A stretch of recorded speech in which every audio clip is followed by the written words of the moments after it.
What's up, guys, and welcome to another draft duel. It's a tricky thing to say, you know. The weekly show where we pit community member against community member in the traditional format of Legacy's Law, the 160 gold draft.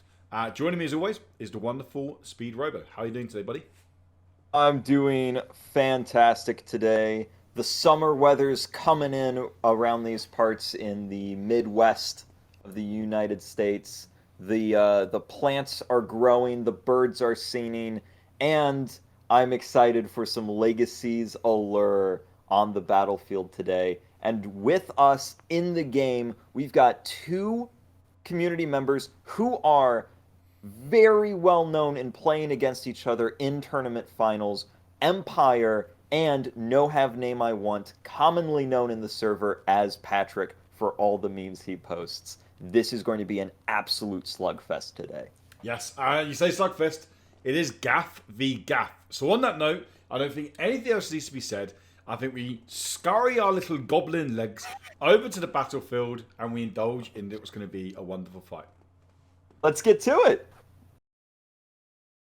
Okay, so we are into the draft. Well, we're actually into the rolling phase, right? Before we get to the drafting phase.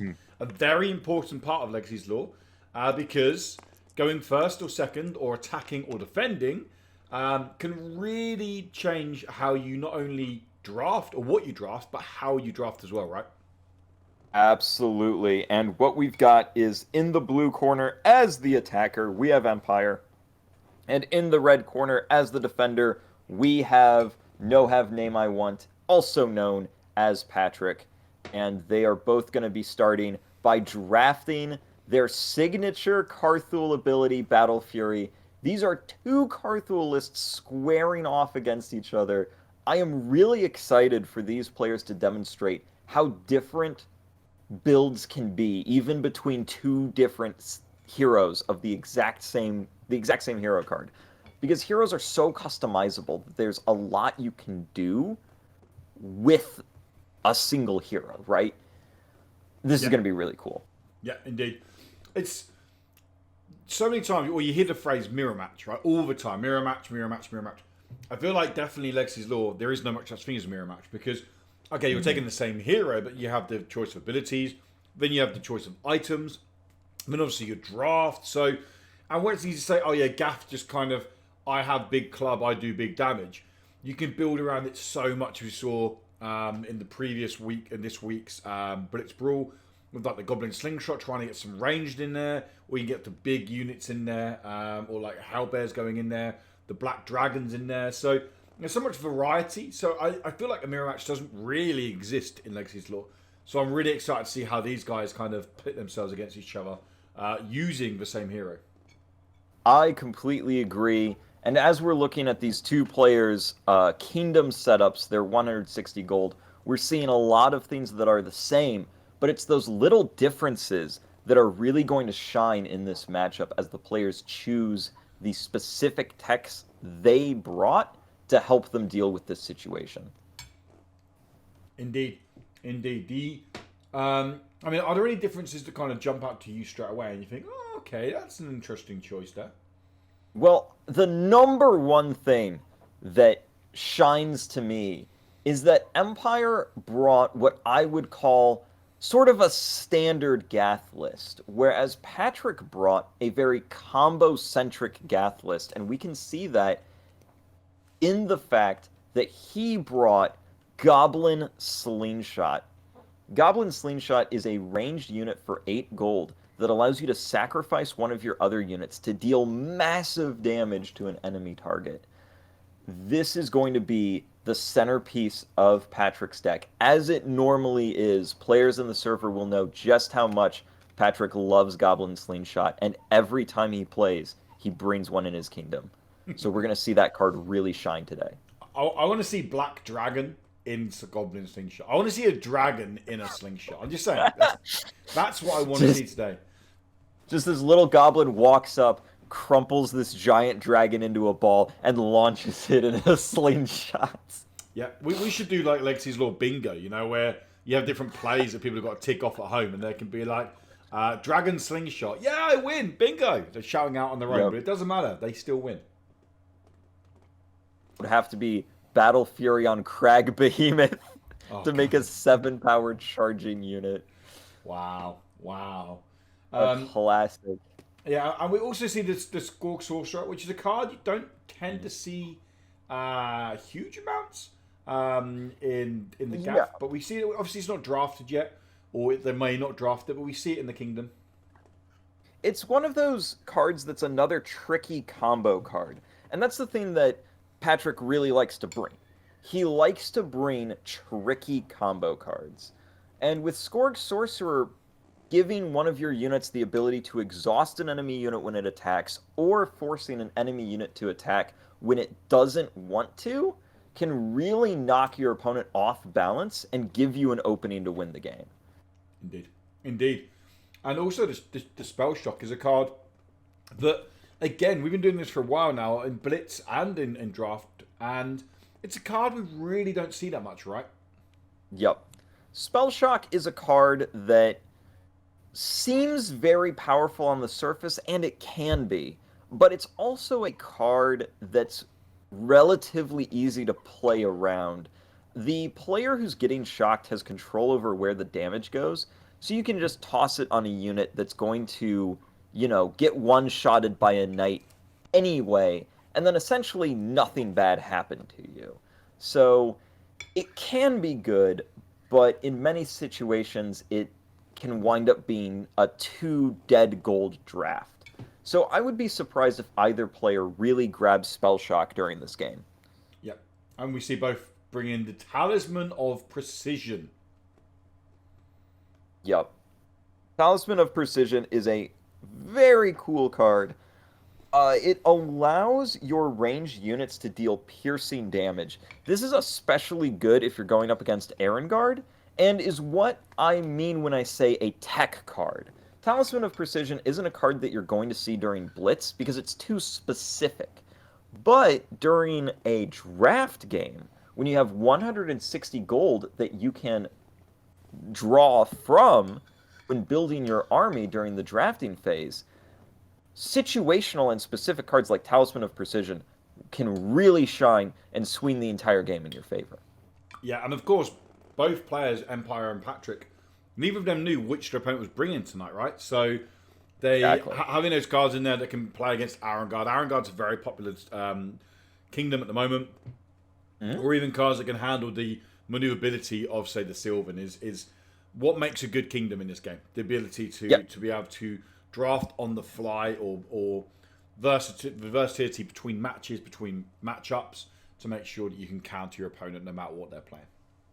Exactly. And one good example of that is Razormane Manticore. Razormane Manticore is a card that's really good against Sylvan, but not so good against Gath, because Gath has a lot of imbued damage that it can bring to the table, and Razormane Manticore's physical damage return won't be helping too much in this matchup. I don't think we're really going to see that card get drafted either. So it's coming down to what are these players seeing their opponent bring, and what do they think they can counter. Trench Digger Goblin, actually Trench Digger Goblin is a strong option here. Steadfast and Evasion would work great. That's one card that we could see played that normally doesn't see play. No, definitely. And that's what I think is so cool about Draft, is that it really lets, unique cards and weird cards shine through. Yeah, no, definitely. And also maybe someone like Warg Rider, right? It's another card that it's like that mid-cost card for Gaff that we don't tend to see. The 3/4 charging ally pathing. You tend to see something like a Grunt taken over, right? The same stat line, but doesn't have the actual passive abilities and costing 4 gold. Exactly. But there are situations where your opponent drafts something relatively squishy or unsafe in the front line, and then you can check it with that Warg Rider and get a good trade early. Yeah. And that's what Warg Rider is for, which is why it excels so nicely in Draft. Yeah, and also against something like Sylvan, right? Because Sylvan do have tend to have those squishy units, and Sylvan, I find, They don't struggle against charging because they have the maneuverability, but a non-experienced Sylvan player could struggle against charging units because you're trying to manage that squishiness in a safe way.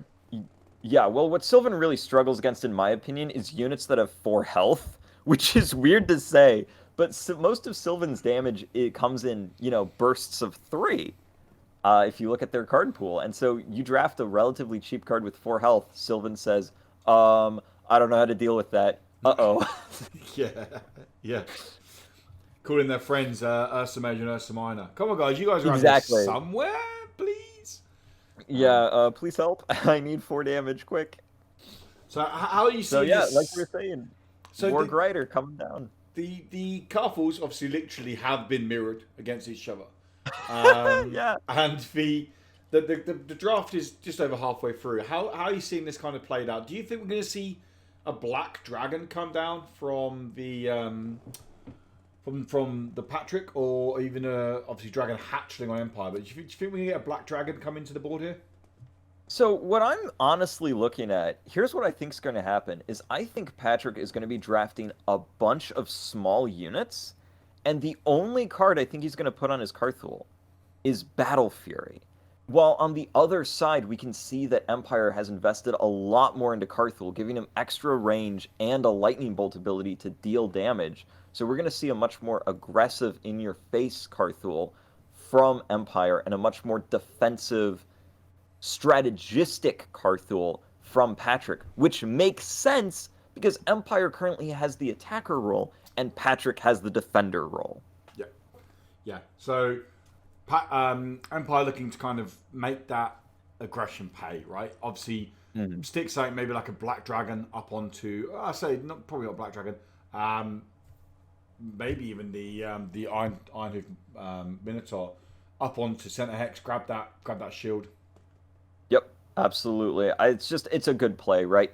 8 health, 3 movement. Give it an extra shield. If a bunch of units cluster around it, hit them with the trample. Yeah. Why not? Take them all out. Yeah. And Goblin Slingshot showing up. It's ready to party. Let's go. Everyone's favorite Slingshot hype. Indeed. And still from that back hex, it can still threaten center. So if anything was to jump on center, it can still push damage to center. It can still get the damage done there as well. And obviously wouldn't take retaliation because it's ranged damage. Yep. As you said. Oh, man. So now Empire has to think about what he wants next. I don't think Empire is going to be winning on the action economy this game. I think that's going to be solidly in favor of Patrick. So what I would expect is for Empire to kind of just double down and take another large unit. With 12 gold left to spare, a Fire Fist Minotaur wouldn't be bad. Or he could grab like 2 more 2 gold units and then invest the rest of the gold into making Kaar'thul even scarier. Okay, yeah, Grunt's a great option on that front. Maybe take another Grunt and then put the rest of the investment in Kaar'thul. I could see that paying dividends. Yeah, and we see the Warg Riders actually coming up to the party now. The Goblin Archers coming in there as well at the front. So draft's almost finished up now. Both players with 5 gold left. So just going to try and max out as much as they can. Both carrying a potion if they need to. Sorry, actually, Empire isn't carrying a potion, but should Patrick need that potion just to kind of balance the gold out? Amount of times I've drafted to 79 gold and wished I had a potion with me. Exactly. And hey, Goblin Trench Digger! Very excited to see that card. Yeah, it's a great card that we don't really get to see. So Dig In's combinable. This unit gains Steadfast and Evasion. It cannot be moved by enemy effects. Remove this buff if it moves. Steadfast obviously meaning it can't be charged. And Evasion meaning it takes 1 less damage right from the range units. Yeah, does not take range damage. Yeah. That's what it does. Yeah. Doesn't take any range damage. That is correct. Nice. Yeah, it'll be interesting to see how the Goblin Trench Digger is used. Now, we're going to bring the camera in a little bit closer for you guys so we can really get into the action. You know, no nosebleed tickets, I believe the Americans call it over here. We're getting right up in there, getting courtside for you guys, right there, and enjoying the show. And the guys have put on highlights for us, which I'm very grateful for, considering it is Gaffy Gaff. So I'm very grateful that they put the highlighting on. Okay, so Here we go. Yeah, we're into it. We are into it. Open plays. How can you see the early exchanges playing out based on these positioning and these kingdoms? So what I'm going to sort of expect here is, as you can see, we've already had some setup plays go through. Players are activating their buffs. Kaar'thul on Empire's Kaar'thul, buffing the Skorg Archer and moving it in to take out the Warg Rider immediately. A very aggressive play. Goblin Archer countering and taking it out. And then on Patrick's side, we're seeing him open with his setup moves as well. Trench Digger Goblin moving forward and digging in to gain that steadfast and evasion. And that's kind of what we're going to see. We're going to see some minor setup plays and some, like early aggressive pokes, right? Where pieces trade each other off for relative equivalent value. Trim the fat, you could say. Indeed, absolutely, indeed. And I like how the dig in is in there, and it's dug in. It's not digging, it's dug in now. Yep. Sat there nicely. Obviously, like you said, nothing range can hurt it, and it can't be charged, so it's pretty safe. Kind of sat there for now. Just digging away. It's like a dwarf mining for some jewels, but this is a goblin just digging away. Goblin dwarf. Yeah, I like that goblin dwarf. I like that a lot. Me too. And we're seeing, just that front line get pushed up a little bit. The grunts doing their job. When I first played the game, I looked at them and I was like, okay, I got it. These are like the pawns of my army. And that's exactly how to think of grunts. Just move them up, stay in formation, protect each other, throw them away when they're done doing their job. Yeah. Pawns with biceps is how I like to call those guys. There you go, yeah. Yeah, they're pretty chunky. Like we said before, 3-4 stat line is really, really strong. It's interesting to see them come up there. And now we see the Spike Collar Hound coming in and grabbing the shield. Is that more you say just to kind of, obviously it's got the counter strike to push one damage back, but to take the shield away? We know how strong that shield can be on a big unit.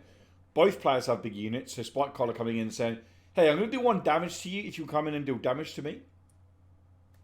But yeah, I think that's really clever because it prevents Patrick from getting his hands on the shield, and Empire doesn't want to put any of his large units in the center because there's a Skorg Hellion and a Skorg Archer and another Skorg Hellion and a Goblin Slingshot and a Hellbear and a Warg Rider and another Skorg Archer, all bearing down on that center right now. So if he moves any of his large units to that center, they're going to die. So how do you, capture the center and deny center control to your opponent without losing a big unit? Use a 2 gold unit. And that's exactly what Empire did. I think it's a clever play. I suppose not only does it remove the shield from play, it also burns an action, right?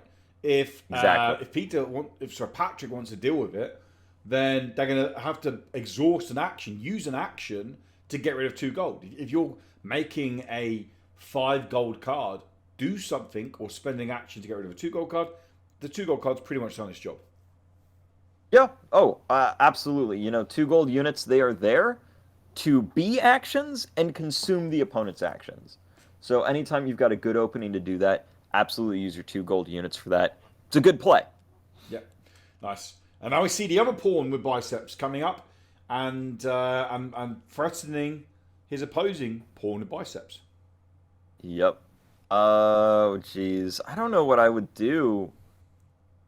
Specifically in this situation, if I was on the Patrick side, I think just keep maneuvering and see what you can get next round. I think that's the way forward. Yeah, just kind of getting yourself into position, and like you said, setting up for those.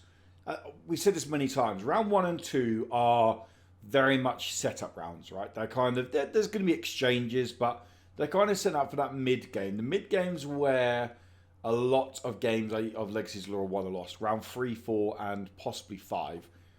Yep. And then sometimes we've seen it a couple of times. Games go into the late round 6 and 7, and who doesn't love a showdown to the very, very end? Of course. Of course. Empire over here really thinking through his moves, taking his time. There isn't really a good opening for him to exploit right now. One interesting card that Empire does have that we didn't have a chance to talk about in draft is the Vesuvian Warlock. This is able to deal out burn, root, and silence as well. And silence is a debuff that prevents other units from using their activated abilities.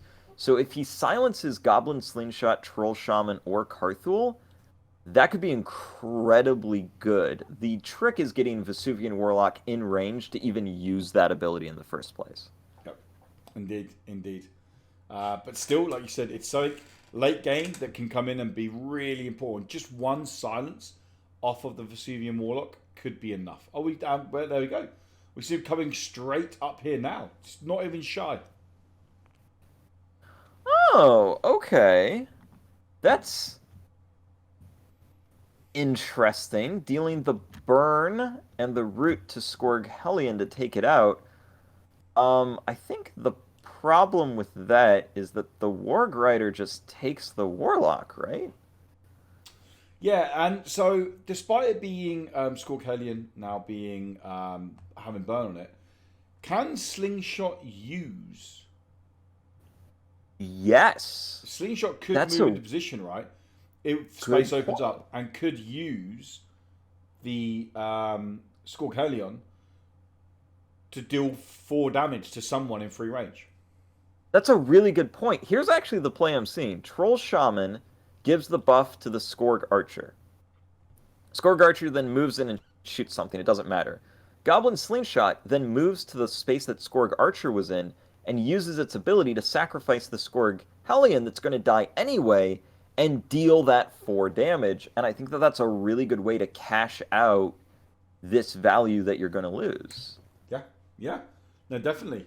And this is what we were talking about earlier, though, right? In terms of Patrick has that combo-centric deck.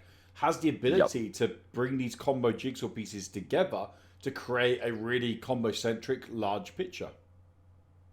And Battle Fury goes on Skorg Archer. Speaking of combos, here we go. Skorg Archer, +1 power and charging, ready to move and get into the mix.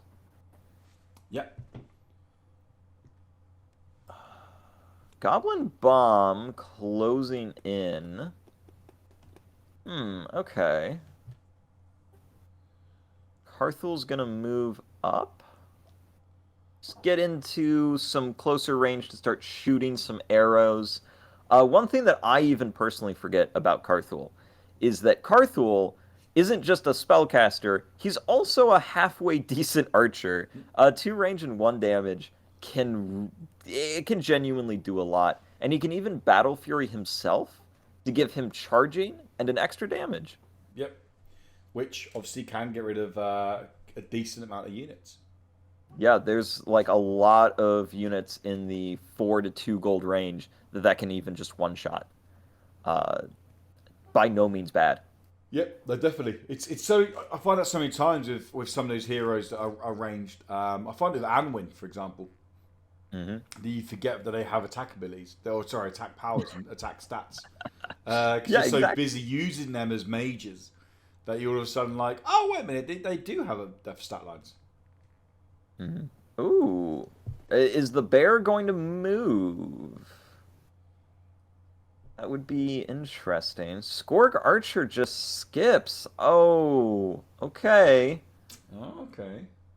Sure. I kind of liked my Troll Shaman play. I'm a little sad that I'm not going to get to see it happen, but you know what? That's okay. I'll do that Troll Shaman play the next time I'm playing Legacy's Allure. How about that? If there's any consolation, I also liked your Troll Shaman play. Well, thank you. I appreciate it.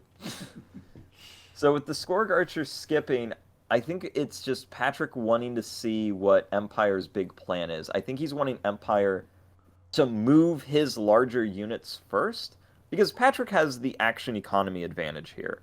So I don't think that it's a bad plan to just sort of skip with cards you know you're not going to use and say, okay, my opponent, now you're going to have to move in here and you're going to have to start making some plays.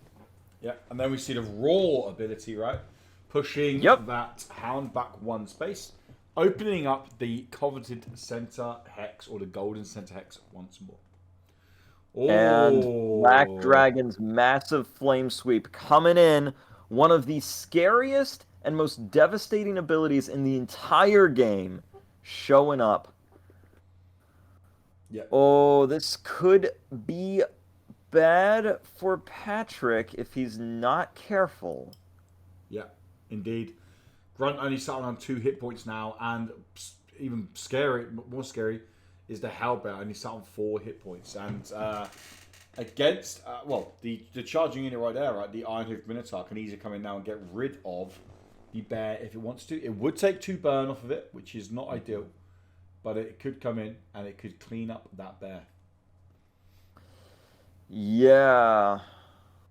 Oh, yeah. Something I've also just only noticed again is Patrick choosing not to bring a healer again. Yeah, I really respect that. You know, it's something gutsy, but I like it a lot. And I think Empire's just going to capture that Hellbear with the Ironhoof. Honestly, I think that's the way to go. Yeah. And like I said, it's a scary card. Not only is it a scary card, it's a 12 gold card. So it is one of the most expensive units on... the Hellbear is an 8 gold card. Not a 12 gold card. Yep. That's the Minotaur.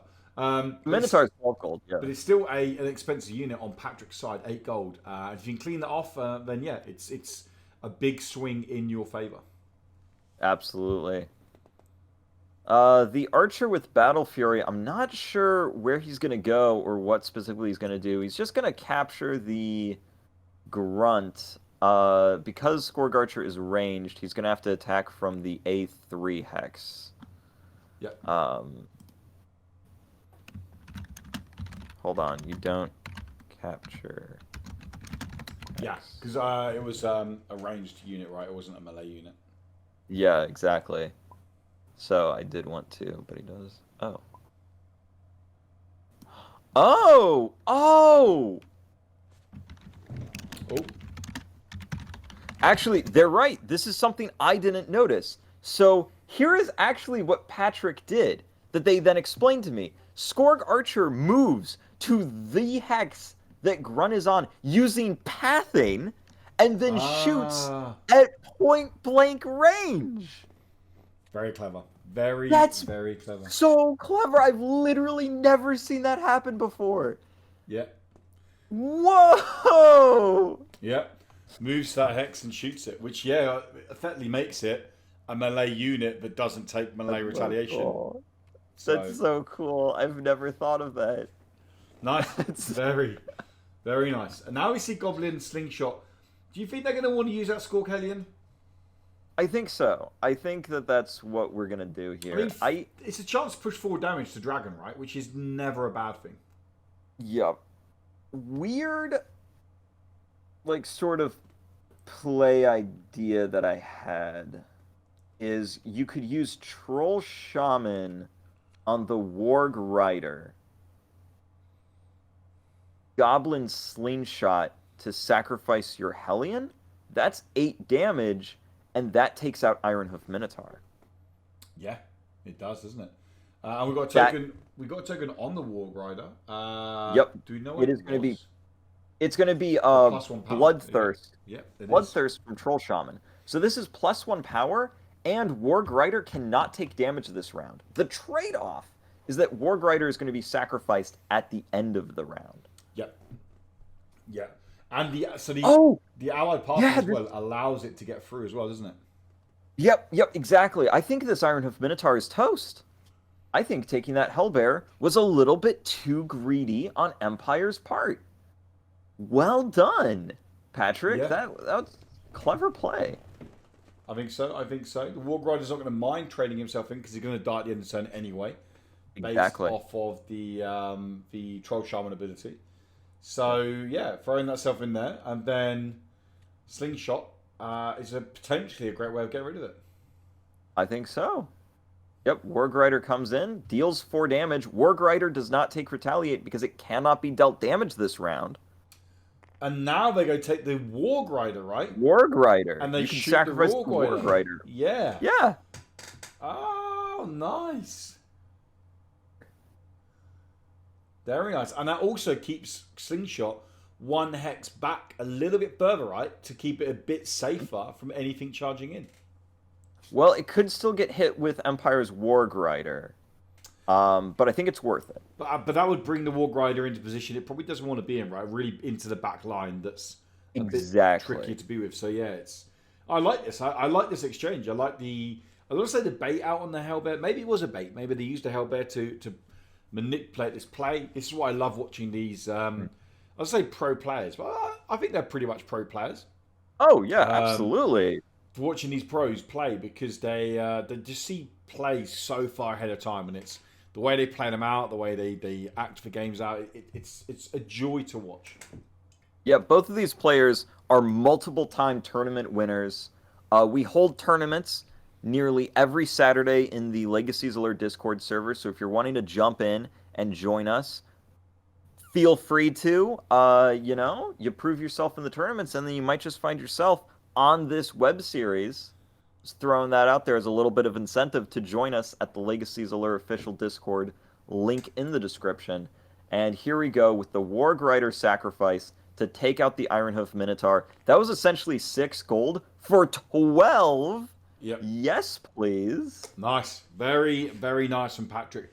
And saying about find yourself on these series, Patrick's the same, right? Patrick joined a little while ago into the Discord and joined the Play Series team today.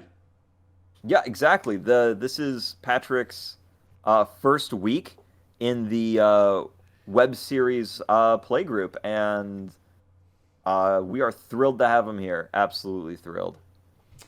Really fun guy, and that's one thing that I will say about the Discord again is that we've got a great group of players, all very friendly, and I love hanging out with them and just jamming some games.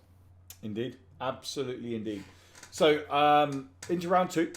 The setup's been done. Some blood has been shed from round 1. Empire going first, like you said. Potentially teased us with a Black Dragon sweep, cleaning up the Scourge Archer, Scourge Hellion, and pushing damage on the Slingshot. Any reason why they wouldn't want to do that play? Well, it's because this play is arguably better, right? That's the thing, where he can take out these units instead. The Grunt that was threatening and the Scourge Archer near the Troll Shaman going down.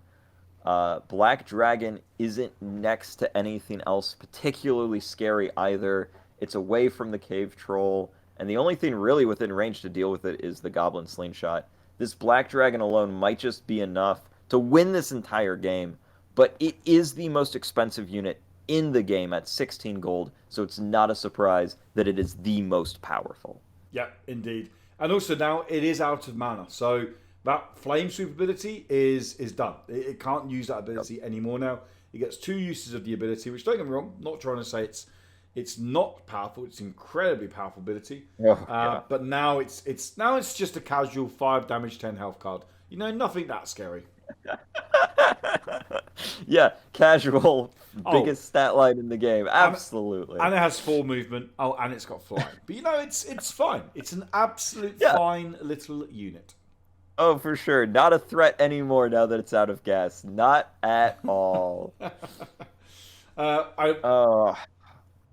is our friend Patrick going to deal with this? I mean, he could double buff the Scourge Hellion with Battle Fury and then Troll Shaman's Bloodthirst, and then Slingshot the Hellion after it deals damage to the Black Dragon. That could be the way out of this.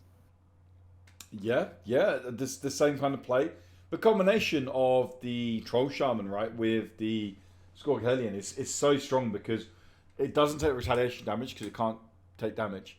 But then next to the Slingshot, it's a double play. So it potentially 10 damage in one turn with one card. Yep. Sorry, in one round with one card. Yeah. Yep. And there you see it. Skorg Hellion getting the buff, +1 power charging from the Battle Fury. And Troll Shaman moving up a little bit. No, changing his mind. We're just going to keep Troll Shaman where he's at. Makes perfect sense to me. And now all right, Vesuvian Warlock coming in. Oh no! He's going to silence. No, he's going to root on the 5 damage charging Skorg Hellion. And the that's burn brutal. as well. I mean, it still has a slingshot, right? It's still next to a slingshot. It can still be thrown in for 5 damage, which is still nothing to be too snuffed at. Yep. But still good. It's not the kill. It's not lethal that they wanted. We're not going to be able to kill that Black Dragon, I don't think. That's very unfortunate. Yeah. We can push it down to 2 health with the slingshot throwing in the Skorg Hellion. And then Kaar'thul push it. Oh no, Kaar'thul doesn't have Lightning Bolt, does he? So he can't push the 2 per damage. But Kaar'thul can give himself Battle Fury, which gives him charging and 2 power, right? Yep. Yeah, indeed. So he can move into D2 and shoot 2 damage over to the Black Dragon, pushing it down to 2 health, potentially. Which and then Trench Digger Goblin can actually finish it off. Yeah. Yeah, so there is a way of dealing with it, which is that the number 1 priority now, do you think, dealing with this Black Dragon? I would say so. You either deal with it now, or it kind of stomps you into paste. That's sort of the reality that we're looking at, unfortunately. That's layman's terms, right there. That is layman's terms. Kill it or die, basically. Yeah, pretty much. Oh, man. I don't think we're going to see a better opportunity to take this dragon down. I genuinely don't. Yeah. I suppose, but then also from Empire side, the dragon's already pushed out 12 damage with the ability, the Flame Sweep. And now, if it focuses 3 cards' actions on it, it's kind of still doing its job, right? Yes, he might lose it, but it's, in terms of action comedy, so much focus has gone to the dragon that he can set up so much more of the board. Exactly. Honestly, the dragon, if Empire loses the dragon now, I would be fine with that if I was in his position. It absolutely did its job, and it did its job with flying colors. Yep. You know, those 2 flame sweeps were very powerful and very devastating. They got rid of essentially a Hellbear, a Grunt, and a Skorg Archer. Yep. Pretty good. I'm not going to complain about that kind of output. Yeah, and you said earlier the Vesuvian Warlock may struggle to get the range or get in within range, but I tell you what, it's pushing for MVP this game, coming in on 2 Skorgs and really shutting them down with that burn and root. Yeah, the Vesuvian Warlock. Well, and this is one weakness that a sort of buff and go strategy has, is that when you start buffing your units, your opponent can see exactly what you're trying to do. It's incredibly telegraphed. Yep. And with that, it's easy to then debuff or just move out of the way or do some kind of other counterplay to that telegraphed strategy, right? And that's the downside to the buff combo playstyle. It is incredibly powerful. It has super high output, but it's also very volatile. Yeah. And there we go. 5 damage going in on the Black Dragon. All we need is 4 more damage, and the Black Dragon's toast. Ooh, Patrick's changing his mind here. Oh, he's thinking about what he wants to deal the 5 damage to. He could deal it to the Black Dragon. Or he could take out one of the wargs. And he can do this because he hadn't clicked the clock, right? So you can take out any move you want until he hits the clock. Now, the clock, we should kind of mention, round 2, and Patrick's eaten through nearly, 16 minutes of his time. So it's a resource, like we said at the beginning, a resource that does need to be mindful of and wary of. But it can really push decisions, like we said, especially mid to late game. Yeah, absolutely. But as the rounds go on and more pieces are gone, the decisions become faster. So having around 10 minutes left by the end of round 2 is not bad at all. That's generally where I like to see my clock. If I have 10 minutes for the last, 5 to 4 rounds, I'm in a good spot. Yep. Indeed. Indeed. So I'm assuming attention is still all on the Black Dragon. But that Cave Troll, it's only on 4 hit points now. Slowly, Empire is saying, hey, you know what? Yeah, let's like, you focus on the Black Dragon. I'm going to chip away at your other units. And there we go. We see another... Cave Troll's so there you go. down. Cave Troll is down. That is not good. That is definitely not good for Patrick. No, not at all. Not at all. And you said, like, the like way of dealing with this Black Dragon now is Battle Fury, Kaar'thul himself, shoot the dragon, and then use the Trench Digger to attack, which would bring him out of digging because he's moved, correct? Yep, exactly. So he would lose the steadfast and the evasion.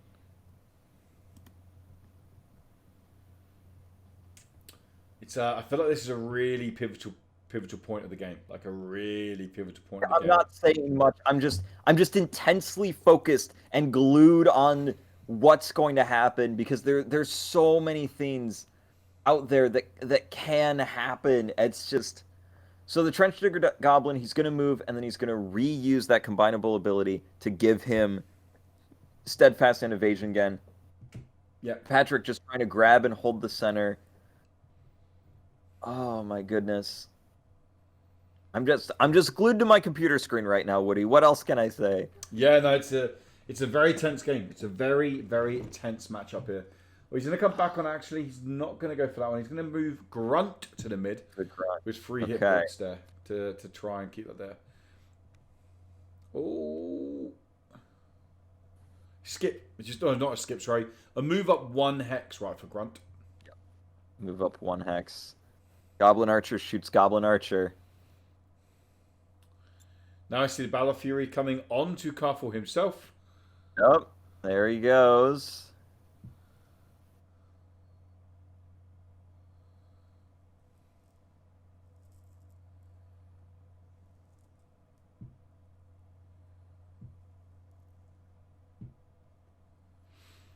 I'm assuming the Kaar'thul's going to shoot the... Oh, we see the healing coming in on the Black Dragon. Black Dragon can't be destroyed this round. That's big, isn't it? That is really big. Very big. Considering the amount of actions that this Black Dragon's just eaten up from Patrick's side, to know that he's going to possibly finish this round without the reward of killing it is... it's not great, to say the least. Patrick really needed that Black Dragon to go down this round. This is rough. Kaar'thul moving in, shooting for 2. I like it. Yep. And the only cards left untapped on Patrick's side, right, is the Trench Digger Goblin. Just Trench Digger Goblin now. We see Spike Collar Hound coming in. Still with that 1 shield. Grabbing that shield early and coming in and doing things there. We've got the War Grinder that he's got to be careful of here. It's skipping. It's choosing to go first. Skipping. Yep. War Grinder just pathing straight through his allies. Putting threat on the Kaar'thul or the Troll Shaman. Oh my goodness. There is a lot of cards under threat on Patrick's side of the board. He's going to have to be incredibly careful with how he maneuvers around this. Yeah. Really needing to choose his battles wisely. Yeah, indeed. Indeed. Black Dragon, if he wanted to, he would have Trench Digger Goblin in his sights for a single hit. Despite Trench Digger using the evasion and the steadfast, it wouldn't count against Black Dragon, right? Because he's adjacent to him. Yeah, okay. Goblin Slingshot. It's going to deal its 2 damage. Taking out the Scourge Archer. Yep. Makes sense. So, for those we should point out that Goblin Slingshot doesn't have to throw a unit. It's not Yeah. all or nothing. It can throw the boulder that you can see in the picture as well, and it will do 2 damage over a range of 3. Absolutely. It's just a good archer. Yeah. You know?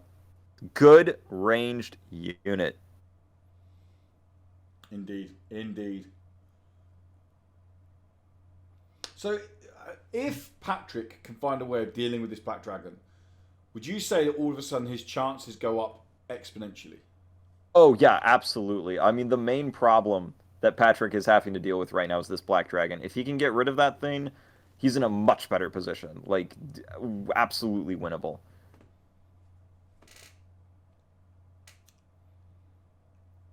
It's just, it all hinges on, can he find a way to take out this Black Dragon this round? Yeah. That is it. Yeah. Yeah, it's a tough one, right? It's a real tough one. Yep, it is. Trench Digger Goblin moving in and using its combinable ability again to set up its defense, making another trench, this time in the middle. Yep. Yeah, this is a really, really time-intensive game. We're going to see Kaar'thul using Lightning Bolt 2 on the Trench Digger, I believe. We could see that, yeah. Push to 2 damage. We could see that. Or Battle Fury on Goblin Archer? We'll see what Empire's Kaar'thul might want to do here. Oh my goodness. And then we have Vesuvian Warlock still with its ranged damage and burn. Spike Collarhound still holding onto the shield after all this time. Warg Archer flies in, knocks an enemy card out of play. Yeah. Yeah, that Trench Digger Goblin's still in there, still digging those trenches, getting deeper and deeper down there, hoping no one can see him, so he can claim that 7x after round 7. So here's part of why taking out that Black Dragon is so important. If that Black Dragon goes down, Trench Digger Goblin being on the center is in some ways an automatic game win. Because if you look at Empire's board, what's all of his damage then at that point? Range, isn't it? Exactly. So if he can just take out Black Dragon, yep, Patrick can win this. He just needs to find a way to pull it off. Yeah. Apart from the Warg Rider. Warg Rider's it's all ranged. Yeah, Warg Rider's the only non-range, is the only melee damage at that point. Yeah, yeah, which is, it's a really, really good point. It's a so yeah, you're right. Basically, by default, get rid of the Black Dragon and potentially go on to win the game. That's how close this game is. It's so easy to look at card numbers and be like, oh yeah, but Empire's got so many more cards. But based on mechanics, exactly. And this is exactly what draft can do, because Patrick saw this potential future where he was like, okay, Empire has basically entirely range damage. How do I deal with that? Yeah. This is how I deal with that. Now he's really just swamping him, right? Just completely surrounding him. Oh, yeah. Unfortunately, I think this might be the end of our friend Patrick. I don't see a way where it's even feasible to kill that Black Dragon anymore. When that Black Dragon had 7 damage on it and Grunt was still on the board, there was a chance. But now that Grunt's gone, I don't think it's doable. And we see Slingshot going there as well now. Skip with the Trench Digger. Bringing a Warg Rider in. Warg Rider's moving in to seal the deal. The final heal. Black Dragon able to capture center at the start of next round. This is game over, regrettably. Patrick, without a doubt, putting up a great fight here and a fantastic show. Really showcasing the difference between, the two of the main ways you can play Gath. Empire was very, attack focused, very straightforward, streamlined Gath. And Patrick was playing a combo-centric build. And both really demonstrated what they were capable of. And I think that that's fantastic. Yeah, indeed. Like I said, Trench Digger Goblin sacrificing himself for the formalities, for the glory. and the hero captures center, and that is game over. The winner is Empire. Indeed. Indeed. And I think it's so easy to look at that and think, oh, wow, Empire's got 8 cards left on the board. It was a complete sweep. When actually, in reality, it was 3 points away from being 3 hit points on the Black Dragon at one point, away from effectively being Patrick's game. So that's how tight the margins are in Legacy's Law, right? That's just how so just... I don't want to say anything Patrick done anything wrong. I don't think they did do anything wrong at all. But just how tight it can be, how that decision can just kind of fall your way or not your way. But yet again, another cracking game of Legacy's Law between 2 wonderful players. Exactly. Thank you for joining us today, Woody. I always love commentating with you. It is always a pleasure to be here. No worries. It is an absolute pleasure. And if you guys want to carry on that pleasure, well, you know what to do. Go in, look down below. Hit the links down below, head over to the Discord, and you can crack on and enjoy all the pleasure you want to in the Discord by maybe conversing with people, adding memes in there, or pleasure yourself with some games in the LFG. Yeah, crack on. You can do it. I believe in you guys. I think on that note, I think we should wrap it up. Absolutely. Yep. We'll see you next time. Have a great one, guys. And until next time, goodbye.